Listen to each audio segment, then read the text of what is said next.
Hei, tässä videossa haluan antaa sinulle kaikki yksityiskohdat auttajaviikonlopusta, jotta voit valmistautua siihen parhaalla mahdollisella tavalla. Ensinnäkin, mikä on auttajaviikonloppu? Se on vuosittainen koulutus, jossa valitsemme ja tarkastelemme auttajia tärkeimpiin tapahtumiimme. Sen ensisijaisena tarkoituksena on kuitenkin osaamisen siirto ja uusien tekijöiden tukeminen. Tämän viikonlopun avulla haluamme toteuttaa laadunvarmistusta ja auttaa sinua kehittymään suojelupalvelun auttajana. Meidän periaatteemme on selvä. Vaikka lähtisit sunnuntaina kotiin etkä olisi päässyt mukaan yhteenkään tapahtumaan, sinun pitäisi silti voida sanoa, kyllä, tämä oli vaivan arvoinen viikonloppu. Tämä vei minua henkilökohtaisesti eteenpäin, eikä se ollut hukkaan heitettyä aikaa. No niin, mitkä ovat edellytykset?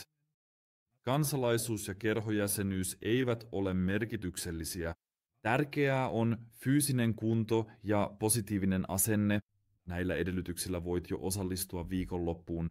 Jos haluat sunnuntaina osallistua katselmukseen ja mahdollisesti tulla valituksi johonkin tapahtumaan, sinun täytyy tuoda mukanasi IGP-3-koulutettu koira, jota voidaan käyttää myös katselmuksessa. Avustajaviikonloppu koostuu 3 kategoriasta. Ensinnäkin on kuntotesti, sitten työpajat ja lopuksi itse katselmus. Mihin tapahtumiin tämä viikonloppu toimii katselmuksen osalta? Kyseessä on tietenkin CC Germany, joka jo vuoden alussa, maaliskuun lopussa, käynnistää vuoden 160 osallistujalla. Sitten on Schutzhund Trainers Cup noin 40 osallistujalla huhtikuun lopussa, Saksan mestaruuskilpailut toukokuun alussa 40 osallistujalla, RSV maailmanmestaruuskilpailut lokakuun alussa noin 100 osallistujalla ja Knutfuchs Advent Pokal 60 osallistujalla. RSV:n Saksan mestaruuskilpailut ja RSV:n maailmanmestaruuskilpailut järjestetään Schutzhund-kokeena. Niin palataanpa vielä yksittäisiin työpajoihin. Kuten jo mainitsin, tuomme tänä viikonloppuna paljon osaamisen siirtoa esille, eli aiheina ovat avustajan kunto, ajattelutapa, tekniikka, kaikki asiat, jotka ovat tärkeitä sinulle ja avustajan roolillesi ja joiden on tarkoitus viedä sinua eteenpäin. Tämä on tämän viikonlopun erittäin olennainen osa-alue. Sitten tietysti meidän kuntotestimme. Kuntotesti koostuu 4 erilaisesta harjoituksesta. Meillä on seinäistunta, leuanvetotanko, hyppy ja sprintti. Tarkennetaanpa tätä. Seinäistunnossa istut käytännössä 90 asteen kulmassa selkätukea vasten. Tämä tehdään 2 kummallakin kerralla 3 minuuttia. Välissä sinulla on noin 10 minuutin tauko. Toinen harjoitus on leuanveto. Ja tässä harjoituksessa suosittelemme, että harjoittelet pitämään itseäsi leuanvetotangossa esimerkiksi noin 60 sekuntia. Ratkaisevaa on ote, joka on suunnattu eteenpäin eikä taaksepäin. Ja sinun täytyy myös pystyä vetämään itsesi ylös alussa. Eli kerran ylös ja sitten pidät niin kauan kuin pystyt. Suuntaa antavana aikarajana 60 sekuntia. Juuri tällä otteella tämä on yksi kuntotestin vaikeimmista liikkeistä. Okei, mennään seuraavaksi hyppyyn.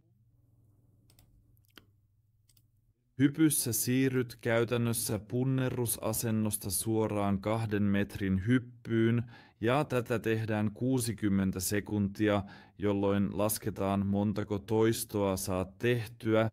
Luulen, että tämä on aika itsestäänselvää. Ja sitten lopuksi pendelijuoksu. Tässä niin monta toistoa kuin mahdollista 60 sekunnissa. Käy kerran alas makuulle.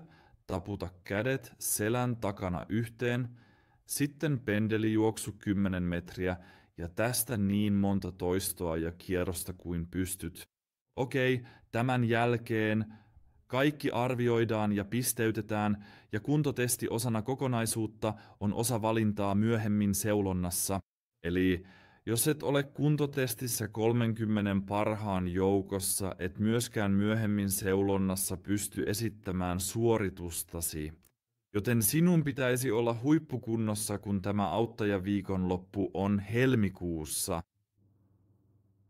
Kyllä, toinen todella tärkeä asia on kaksoiskuormitusvaihe. Suojakoesäännöissä on vielä keppikuormitus ja niin sanottu kaksoiskuormitusvaihe. Haluamme nähdä sinulta sunnuntain seulonnassa, että olet fyysisesti ja motorisesti kykenevä suorittamaan tämän asianmukaisesti. Tässä vielä kerran hidastettuna. Hyökkäys, keppikuormitus, sitten ylävartalolla alas meneminen, selvästi enemmän kuormitusta koiralle ja lopuksi lisäkeppikuormitus. Ja tämäkin sinun kannattaa mahdollisuuksien mukaan harjoitella etukäteen kotona, sillä kokemuksen mukaan tämä on sellainen asia, jonka täytyy tulla selkärangasta. Okei, siinä kaikki avustajaviikonlopusta. Sivustollamme rsv2000.kaniva.com voit ilmoittautua mukaan. Ilmoittautuminen alkaa 1. joulukuuta 2025. Vuonna 2025 meillä oli paikan päällä noin 40 avustajaa. Oletan, että vuonna 2026 meillä on paikan päällä vielä selvästi enemmän avustajia. Odotan innolla osallistumistasi. Tästä tulee huikea viikonloppu. Siispä siihen asti. Nähdään pian.